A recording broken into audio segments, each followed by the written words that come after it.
Linda arrived for their weekly foundation meeting, bringing news of another family they'd be able to help. "Sometimes good things come from the darkest moments," she said, looking around the office. "Your experience has helped so many others." Alexander picked up his favorite pencil, the one he used to sketch his first building design years ago.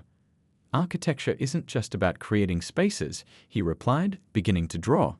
"It's about building hope, one structure at a time." As evening approached, the office began to quiet. Staff members headed home, passing by the wall displaying the company's new mission statement: "Building tomorrow's world with integrity today." Diana paused at the door. "Ready to go? Rebecca's waiting." Alexander looked once more at the city skyline, at the buildings that told his story, the original ones he'd designed with passion, the ones that had been stolen and fixed, and the new ones rising with purpose. Each structure represented a chapter in a story that wasn't just about architecture, but about falling, rising, and building something stronger from the pieces. "You know," he said, gathering his coat, "Victoria and Richard thought they could steal my legacy. But they didn't understand something fundamental." "What's that?" Diana asked. "A true legacy isn't in the buildings we create," he smiled, switching off his desk lamp. "It's in the lives we touch, the people we help, the positive changes we make in the world. That's something that can never be stolen." As they left the office, the setting sun painted the city in shades of gold. The Crystal Tower, now a symbol of redemption, caught the light and seemed to glow from within. In its reflection, Alexander saw not just buildings, but stories, hopes, and dreams, all waiting to be built, one design at a time. The architect who had lost everything had gained something far more valuable: a deeper understanding of what it truly meant to build something lasting. And as he headed to dinner with Rebecca, the small box in his pocket carrying new hopes for the future, Alexander Chen knew that the greatest structures weren't made of steel and glass, but of love, integrity, and the unwavering desire to make the world a better place. 1 year after the dramatic arrests, the architectural world had changed significantly. Alexander Chen stood at the window of his newly redesigned office, watching workers put the finishing touches on the renovated Crystal Tower. The building that had once symbolized betrayal now stood as a testament to redemption. The past year had been a whirlwind of recovery, both personal and professional. Physical therapy had finally allowed Alexander to walk again, though he kept his wheelchair in the office as a reminder of the journey. The legal proceedings against Victoria and Richard had concluded with lengthy prison sentences for both, along with massive financial restitution orders. But the real work had been in rebuilding what was broken. Chen Architects had launched a global initiative to identify and correct all buildings constructed with the stolen, incomplete designs. The process had been expensive and challenging, but it had also showcased the firm's commitment to safety and integrity. "The Sydney project inspection is complete," Diana announced, entering his office with a tablet in hand. "All the structural modifications are successful. The building's actually more energy efficient now than in the original plans." Alexander smiled, remembering how the crisis had ultimately led to innovation. Working with teams of engineers to fix the compromised buildings had sparked new ideas, pushing the boundaries of sustainable architecture even further. The foundation he'd established to help Coma patients and their families was thriving. The nurse who had helped expose the truth, Linda, now served as its director. They'd already helped hundreds of families navigate the challenging journey of long-term medical care. "The new research wing at City Hospital is almost ready for the ribbon cutting," Diana continued. "They're calling it the most advanced healing environment ever designed." The hospital project had been particularly meaningful. Alexander had poured everything he'd learned from his own recovery into creating spaces that truly supported healing. Natural light, peaceful gardens, comfortable family areas, every detail was designed to aid recovery. His personal life had transformed as well. During the months of rehabilitation, he'd formed a close friendship with Dr. Rebecca Zhang, a brilliant neurologist who'd helped unravel the mystery of the poison used against him. Their shared interest in how environment affects healing had sparked something deeper. "Dr. Zhang called earlier," Diana mentioned with a knowing smile. "The research papers on environmental design's impact on recovery rates are ready for publication." Alexander nodded, touching the small box in his pocket. After dinner tonight, he hoped to discuss more than just research with Rebecca. This time, though, he'd learned to build relationships like he built his best structures, carefully with a solid foundation of trust and understanding. The company had emerged stronger from the crisis. Their new transparency initiatives had set industry standards. Every design process was now documented and peer-reviewed, creating a system that promoted innovation while ensuring safety. Young architects flocked to join the firm, drawn by its renewed commitment to ethical design. The student scholarship program interviews are next week, Diana reminded him. 20 promising architects from underprivileged backgrounds, all eager to learn. This was perhaps the achievement that made Alexander proudest. The program, funded by recovered assets from Victoria's scheme, would ensure that the next generation of architects understood both the technical and ethical responsibilities of the profession. The afternoon sun cast long shadows across his desk, where a new set of designs lay spread out. These weren't just buildings, they were solutions to real problems. Affordable housing that didn't sacrifice quality. Schools that fostered learning through intelligent design. Hospitals that helped heal through architecture. The police moved forward as Victoria's composure finally shattered. "You were never supposed to wake up," she screamed, lunging toward Alexander. Officers caught her arms as she struggled. "We had everything planned perfectly." "That was your mistake," Alexander said quietly. "You thought architecture was just about buildings, but it's about creating something that lasts, something built on a foundation of truth and integrity." As Victoria and Richard were led away in handcuffs, the media swarmed around Alexander. But he wasn't finished. He wheeled himself to the podium, Diana at his side, and addressed the crowd. "Today isn't just about justice for me," he declared. "It's about protecting the people who trust us to create safe, sustainable buildings. Every structure that used my stolen designs will be reviewed. Every flaw will be corrected. And Chen Architects will help make it right, not because we have to, but because it's what we've always stood for." The crowd erupted in applause. Investors who'd been deceived by Victoria and Richard pledged their support for the recovery effort. Architects who'd suspected something was wrong came forward with information about other stolen designs. As the sun set behind the Crystal Tower, Alexander sat in his office for the first time in 3 years. The view of the city had changed, but his vision hadn't. Diana brought in a stack of projects requiring his attention, buildings that needed to be fixed, designs that needed to be completed properly. "Ready to rebuild?" she asked, seeing the familiar look of determination in his eyes. Alexander picked up a pencil, feeling its weight like an old friend. "A good architect," he said, "knows that sometimes you have to tear down to build something better." He began sketching, his hands steady and sure. "And this time, we're building on the strongest foundation of all, the truth." Outside, crews were already beginning the process of reinforcing the Crystal Tower, transforming it from a monument to deceit into a testament to redemption. And in his office high above the city, Alexander Chen started drawing the first lines of a new chapter, not just for himself, but for everyone who believed in building something real, something lasting, something true. The day of reckoning arrived on a bright autumn morning. The venue was the grand opening of the Crystal Tower, a spectacular skyscraper built from Alexander's stolen designs. Victoria and Richard had planned this as their crowning achievement, the project that would complete their takeover of his legacy. The press gathered in force, cameras flashing as Victoria arrived in a designer suit, playing her role as the devoted fiancée one last time. "This building represents hope," she told reporters, her practiced smile perfect as always. "A dream my beloved would have wanted to see realized."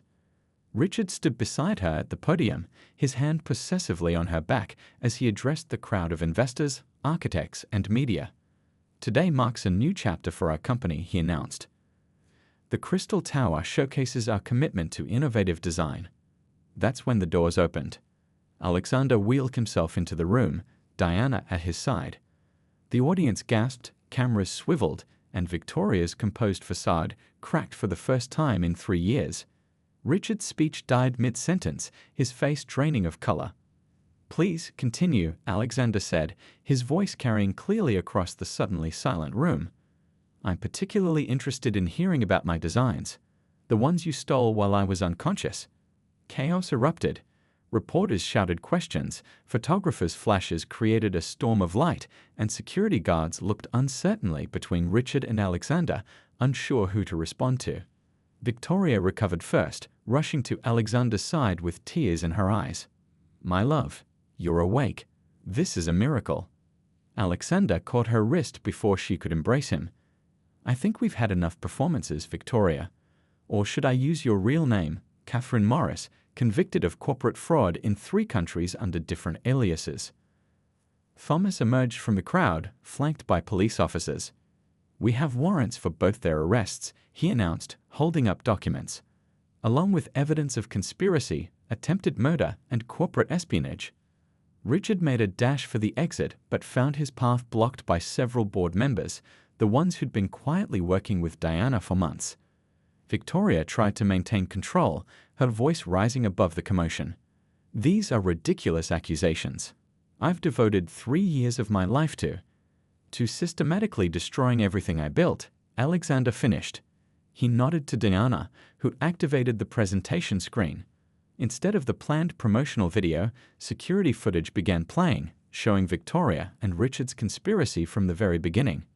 The audience watched in stunned silence as the evidence unfolded. Meetings plotting Alexander's poisoning, secret deals selling his designs, Victoria's cold calculations about maintaining her public image while dismantling his company.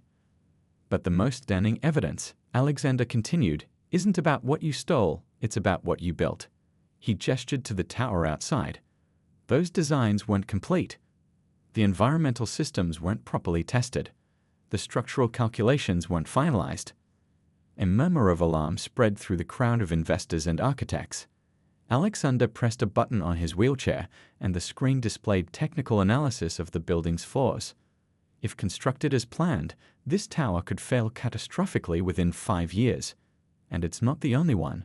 "How many other incomplete designs have you sold, Victoria?" The most damning evidence came from Victoria's own assistant, who'd been keeping a detailed record of her boss's activities as an insurance policy. Approached by Thomas, she readily turned over emails, meeting recordings, and financial documents that proved the extent of the conspiracy. "Look at this," Diana said one evening, showing Alexander a series of transactions. "They didn't just steal your current designs, they're selling projects you never even finished. Things from your private files, ideas you were still developing." Alexander studied the documents, his architect's eye-catching details others might miss. "Those designs weren't ready," he said quietly. "If they're being built without the proper calculations, without the safety features I was still working on." The implications were staggering. Buildings were being constructed around the world using his incomplete designs, potentially putting thousands of lives at risk. This wasn't just about money anymore, it was about preventing disaster. As they built their case, Alexander continued his physical therapy in secret, regaining strength while maintaining the appearance of helplessness. Every time Victoria visited for her publicity photos, every time Richard came to gloat under the guise of checking on his friend, Alexander gathered more information. "We're almost ready," Thomas announced one night, spreading documents across Alexander's bed. "We have proof of fraud, corporate espionage, attempted murder, and now criminal negligence with these unsafe buildings. When we move, they won't know what hit them." Diana looked at her brother, seeing the familiar determination in his eyes. The same look he got when solving an impossible design challenge. "Are you sure you're strong enough for what comes next?" she asked. Alexander gazed out at the city skyline, at the buildings he created, and the ones built with his stolen designs. "They tried to steal more than my company," he said. "They tried to steal my life's work, my purpose. They put people's lives at risk for profit." He turned to face his sister, his expression resolute. "I've never been more ready for anything."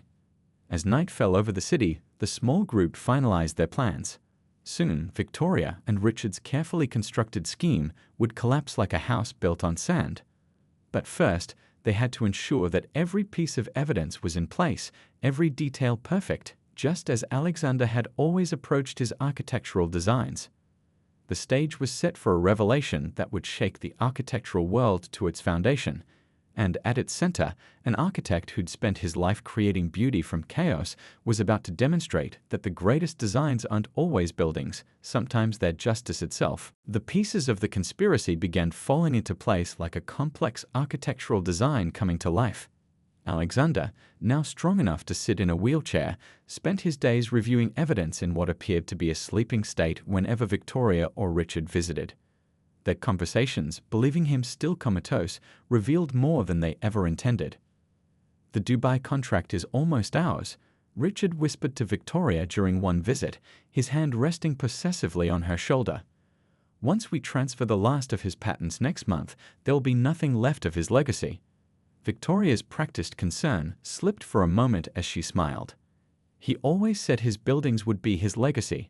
How fitting that they'll become monuments to his greatest failure instead."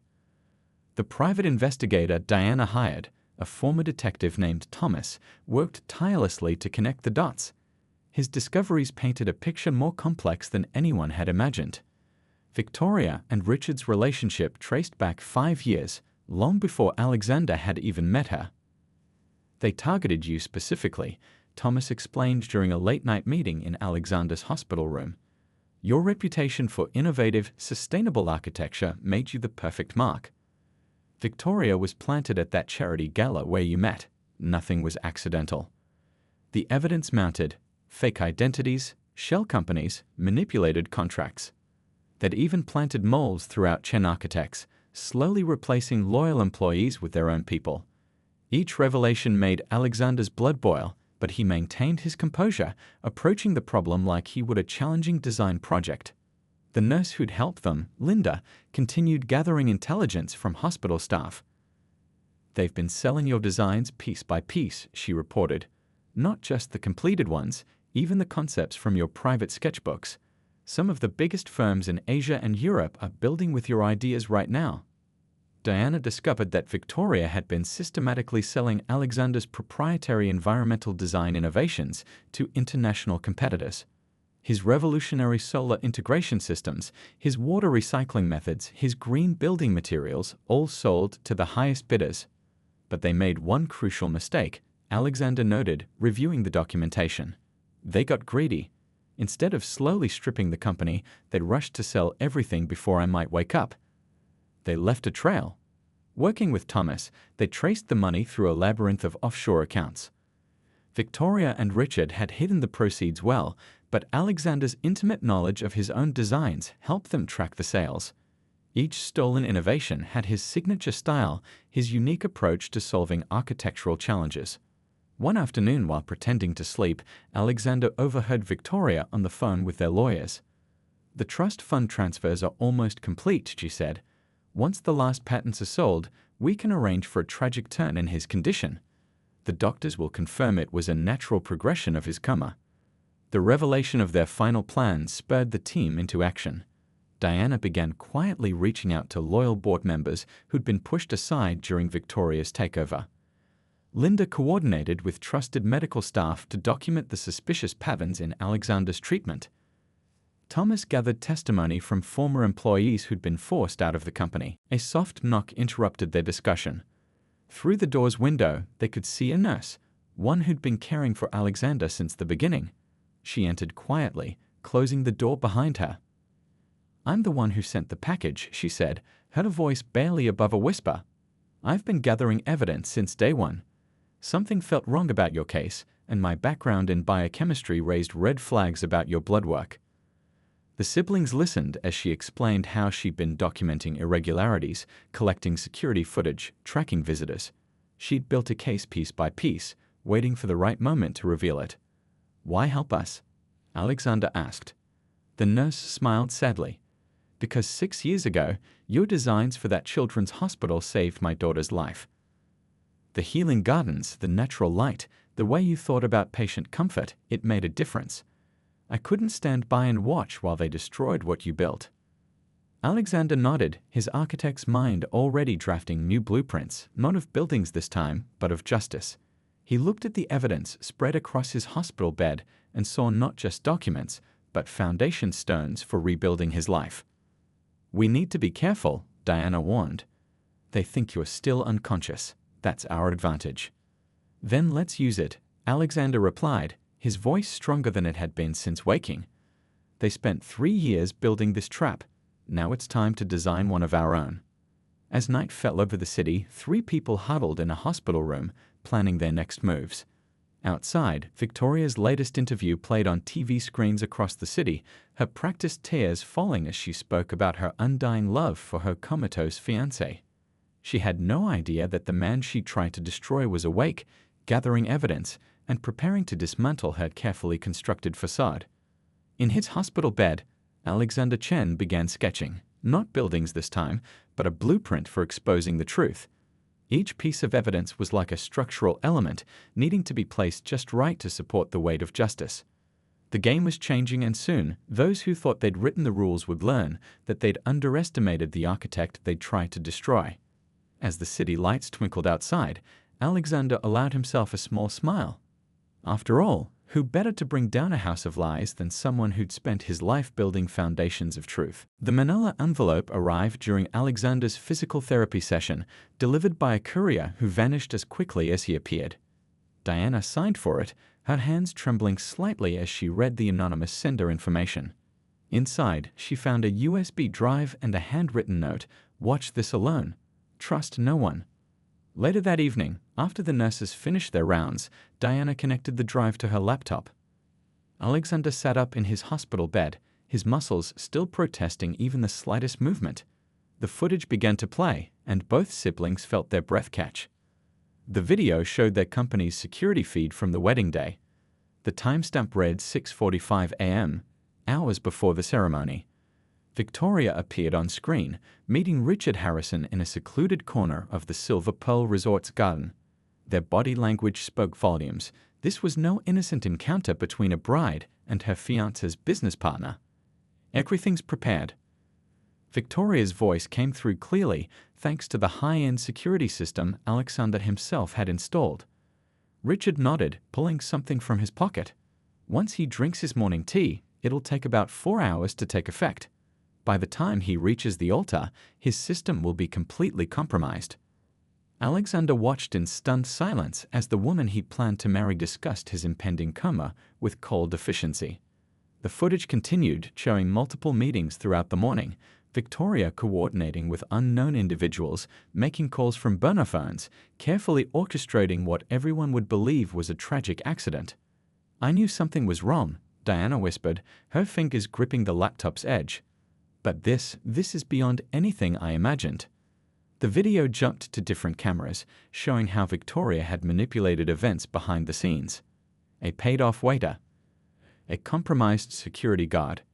Even the wedding planner appeared to be part of the scheme, creating chaos at crucial moments to distract from suspicious activities. But the most damaging footage came from Alexander's private office. The night before the wedding, Richard and Victoria had spent hours there, downloading files, photographing documents, accessing secured servers. They'd used Alexander's personal credentials he trusted Victoria with during their engagement. "The architectural plans," Alexander said quietly, his voice steady despite the rage building inside him. "That's how they got them. But why keep me alive?" The answer came in the next clip, a meeting between Victoria, Richard, and their lawyers 2 days after the wedding. "The trust fund stipulates he must be alive for the company transitions to be legal," one lawyer explained. "If he dies, everything reverts to his sister's control." Diana slammed the laptop shut, unable to watch more. "They needed you in limbo, not dead, but not able to interfere. The perfect puppet CEO." Alexander stayed out the window, his mind racing. Despite his weakened physical state, his intellect was sharp as ever, piecing together the puzzle. The leaked designs, the lost contracts, the suspicious financial transfers, everything had been part of a meticulously planned corporate takeover. "There's more," Diana said, pulling documents from the envelope. "Bank statements, offshore accounts, shell companies. Someone's been tracking their activities for years. But who?" Alexander studied the papers, noting familiar patterns in the document organization. "Someone on the inside," he mused. "Someone who knows how we think, how we organize information." A text message lit up Diana's phone. Victoria was on her way. Alexander made a quick decision. "Don't tell her I'm awake," he said. "Not yet. I need time." The medical staff agreed to keep his recovery quiet for now. As Diana helped him scroll through more reports on the tablet, Alexander's architect's mind began drawing connections, seeing patterns. Like a building's blueprint, the truth was there in the details, in the careful placement of each piece, in the deliberate design of what appeared to be a 3-year-long con. Later that night, alone in his room, Alexander watched the city lights twinkling through his window. The skyline had changed during his absence. New buildings had risen, some bearing suspicious similarities to designs he kept locked in his private files. His body was weak, but his mind was already constructing a new blueprint, not of steel and glass this time, but of justice and revenge. Someone had tried to steal not just his company, but his life's work, his legacy, and they had nearly succeeded. As he drifted off to sleep, the monitors beside his bed still beeping steadily, Alexander Chen began to plan. He had built his career on seeing the hidden possibilities in every space, on transforming dreams into reality through careful planning and precise execution. Now he would use those same skills to uncover the truth and rebuild what was taken from him. The game wasn't over, it was just entering a new phase. And this time, he would make sure the foundation was solid before he started building. Outside his room, the night shift nurse made a phone call, speaking in hushed tones about the patient's condition. In a penthouse across the city, Victoria's phone lit up with a message that would make her perfectly maintained composure crack for the first time in 3 years. And in his hospital bed, Alexander Chen began to dream, not of buildings reaching for the sky, but of truth finally coming to light. The first thing Alexander noticed was the sound, a steady beeping that pierced through the darkness. His eyelids felt heavy, like they were weighted down with lead. The sterile smell of hospital disinfectant filled his nostrils, and confusion clouded his mind as he struggled to piece together where he was. When his eyes finally opened, the world was a blur of harsh fluorescent lights and white ceiling tiles. A young nurse dropped her clipboard with a clatter when she saw him stirring. "Doctor," she called out, her voice trembling with excitement. "He's awake." The next few hours passed in a whirlwind of medical tests and examinations. Dr. Thompson, the attending physician, kept asking him to follow her finger with his eyes, to squeeze her hand, to wiggle his toes.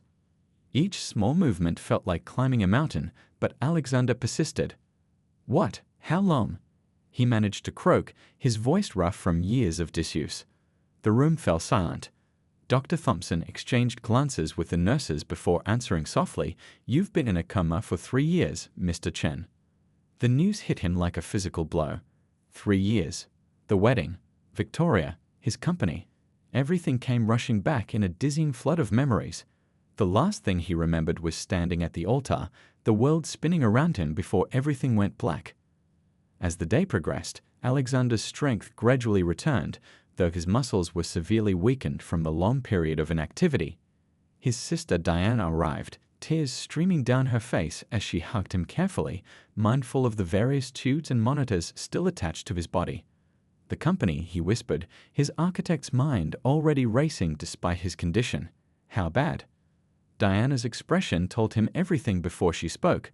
"We've lost several major projects. The Singapore Tower, the Dubai complex, the London headquarters, all gone to competitors. And Alex?" She hesitated. "Some of your designs, your private projects, they've somehow leaked." Alexander closed his eyes, his mind already calculating the damage. The projects she mentioned represented billions in potential revenue, years of work, countless innovations he'd developed. But something else bothered him even more. "Victoria?" he asked. "She's been the perfect grieving fiancé," Diana replied, her tone carefully neutral. "Always in the public eye, always by your side. She should be here soon. She's giving another interview about her undying devotion." A nurse brought in a tablet, and Alexander began scrolling through news articles from the past 3 years. His fingers, still clumsy from disuse, swiped through story after story. His company's stock price plummeting. Victoria's tearful interviews. Richard Harrison, his former partner, standing beside Victoria at company events, his hand resting just a little too familiarly on her back. Then he noticed the financial reports. Even in his weakened state, his mind was sharp enough to spot the irregularities. Massive transfers from his personal accounts, authorized through a complex web of legal documents. Patents reassigned to shell companies he'd never heard of. His life's work was being systematically dismantled, piece by piece. "Mr. Chen," Dr. Thompson interrupted his thoughts. "There's something else you should know. Your blood work from the Degevyor incident, it showed traces of a rare compound. We couldn't identify it at first, but recent tests suggest it was a sophisticated neurotoxin. The room seemed to grow colder. Alexander looked at his sister, saw the fear and anger in her eyes. You suspected, he said. It wasn't a question. Diana nodded. But I couldn't prove anything. Every time I got close to something concrete, documents would disappear, people would be transferred, evidence would vanish. The magnificent buildings Alexander had designed still stood proudly against city skylines around the world, but within their walls, decisions were being made that would have made their creator's blood run cold, if only he were conscious to know about them. Diana started keeping a private journal of her observations and concerns. She noted how Victoria's tearful public appearances always coincided with major company decisions, how Richard's influence grew stronger with each passing month, and how the firm's most loyal employees were gradually replaced with new faces who answered to different masters. The third year of Alexander's Coma drew to a close with a lavish benefit gala at the Silver Pearl Resort. Victoria, dressed in subtle grey, played her role perfectly as she thanked guests for their continued support. Nobody noticed her slight smile as she looked up at the glass dome where Alexander had fallen, a smile that didn't quite reach her eyes. As autumn leaves began to fall outside Alexander's hospital room window, the monitors tracking his brain activity started showing new patterns. Subtle at first, then increasingly clear, they suggested something was changing in the brilliant mind that had created architectural wonders. In his private room, surrounded by machines and flowers, Alexander Chen's fingers twitched slightly, the first movement in 3 years.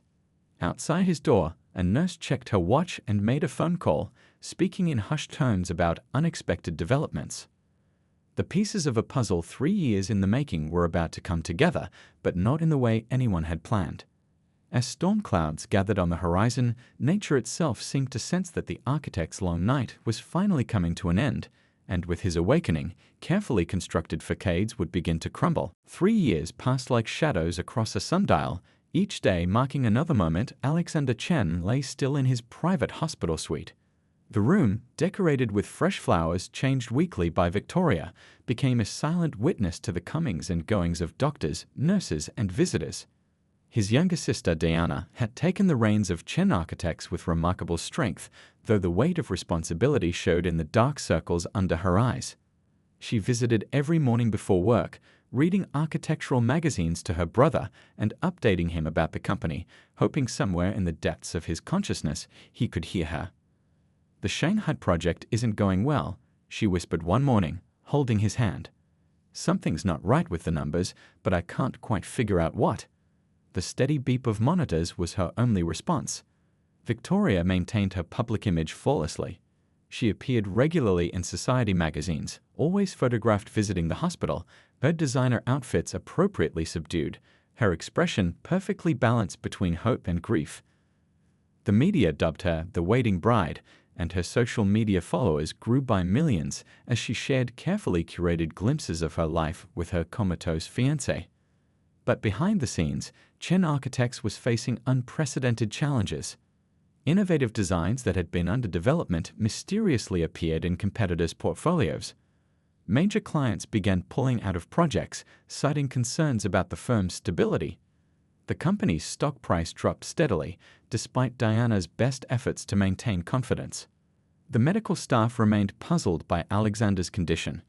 Dr. Wilson, the lead neurologist, spent countless hours reviewing his case.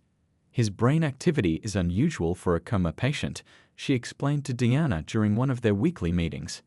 "It's as if his mind is trying to wake up, but something is holding it back." Victoria hosted elegant fundraising galas for coma research, though the financial records of these events remained curiously opaque. She became a regular on talk shows, sharing her story of undying love and dedication. "I'll wait forever if I have to," she would say, dabbing at perfectly dry eyes with a monogrammed handkerchief. Meanwhile, strange discrepancies began appearing in Alexander's personal accounts. Large sums moved between offshore accounts, authorized by complex layers of paperwork that somehow traced back to powers of attorney signed just before the wedding. Diana noticed, but the lawyers assured her everything was legal and proper. The architectural world buzzed with rumors. Some said Alexander had faked his condition to escape marriage. Others whispered about corporate espionage and betrayal.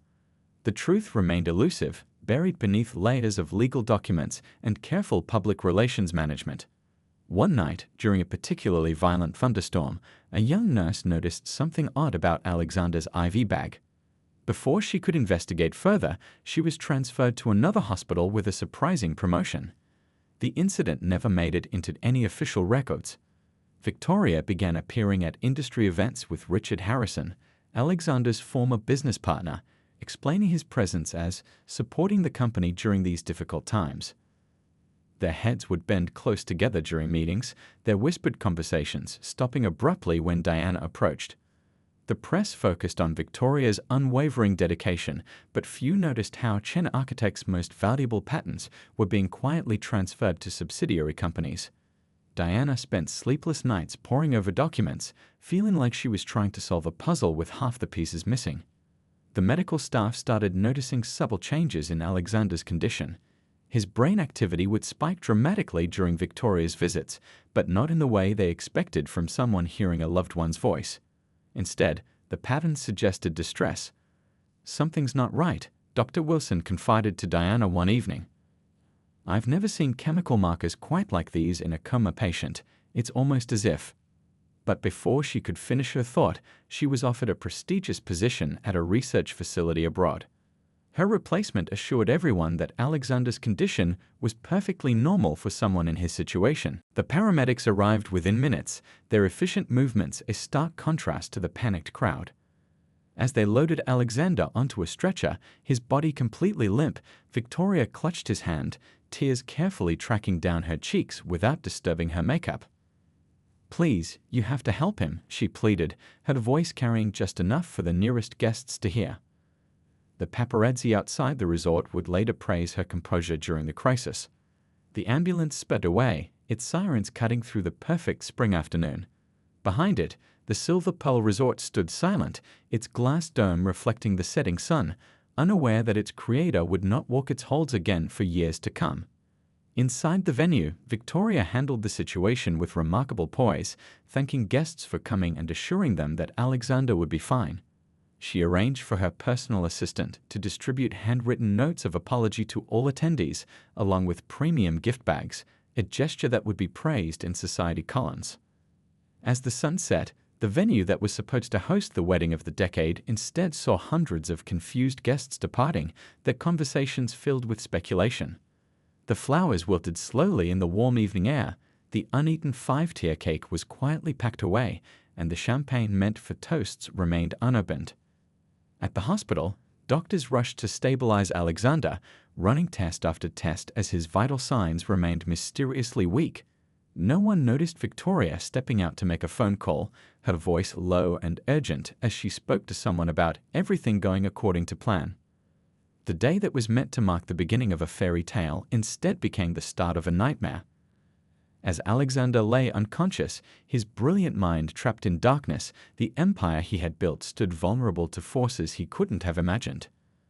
The architectural genius who had shaped skylines across continents was now at the mercy of others, his future hanging by a thread, as delicate as the gossamer veil his bride had left discarded at the altar. Little did anyone know that this was not just a tragic turn of events at a billionaire's wedding. It was the carefully orchestrated first act of a plot that would shake the foundations of the architectural world and reveal the true nature of those closest to him. As night fell over the city, the Silver Pearl Resort stood illuminated against the darkening sky, its lights twinkling like stars, a beacon of the empire its creator had built, now facing its darkest hour. The sun painted golden streaks across the sky as guests filled the magnificent glass-domed courtyard of the Silver Pearl Resort. The architectural masterpiece, designed by Alexander Chen himself, stood as a testament to his brilliance, its sweeping curves and innovative use of light, making it the perfect venue for what should have been the wedding of the decade. At 35, Alexander had achieved what most could only dream of. His journey from a small-town boy with a sketchbook to a billionaire architect hadn't been easy, but his determination and innovative vision had transformed city skylines across the globe. Today, dressed in a perfectly tailored Tom Ford tuxedo, he stood before an ornate mirror, adjusting his bow tie with slightly trembling fingers. "Everything all right, sir?" his personal assistant asked, noticing the slight sheen of sweat on his forehead. "Just wedding jitters," Alexander smiled, though something felt off. The dull headache that had started during breakfast had grown stronger, but he dismissed it. Nothing would spoil this day, not when 500 guests, including the who's who of the architectural world, had flown in from around the globe to witness his union with Victoria. The ceremony space was a vision in white and silver. Crystalline chandeliers suspended from the glass ceiling cast prismatic patterns across the marble floor. White roses and orchids cascaded from transparent pillars, their fragrance filling the air. Each detail had been meticulously planned over the past year, with Victoria insisting on perfection. As the string quartet began playing, Alexander took his place at the altar. His heart swelled with pride seeing his architectural firm's board members, clients, and friends filling the front rows. Yet he couldn't shake off the growing uneasiness. The room seemed to tilt slightly, and the lights appeared brighter than they should be. The wedding march began, and Victoria appeared at the entrance. She was stunning in her custom-designed gown, its diamond-encrusted bodice catching the light with every step. Alexander blinked hard, trying to focus on his bride. The guests murmured in appreciation, cameras flashed, and social media influencers discreetly went live. After all, this was the wedding of the year. Victoria reached the altar, her practiced smile perfect as always. The celebrant began the ceremony, his voice echoing through the space Alexander had designed with perfect acoustics. As they reached the vows, Alexander's vision began to blur. The words on his card seemed to dance before his eyes. He began, his voice wavering. The headache had become unbearable. Victoria's smile faltered slightly as she noticed something was wrong. The room started spinning, and Alexander could hear concerned whispers from the guests. "Are you okay?" Victoria whispered, her perfectly manicured hand gripping his arm tighter than necessary. The concern in her voice didn't quite reach her eyes, but Alexander was too disoriented to notice. He tried to respond, but his tongue felt heavy. The last thing he remembered was the chandelier light refracting into 1,000 piercing points, and Victoria's face becoming a blur of white and red. His knees buckled and he collapsed, his body making a dull thud against the marble floor he'd specially imported from Italy. Chaos erupted in the perfectly orchestrated venue. Guests jumped from their seats, phones recording the drama unfolding. Someone screamed for a doctor, and 3 medical professionals among the guests rushed forward. Victoria's designer dress fanned out around her as she knelt beside him, her reactions picture perfect for the cameras still flashing.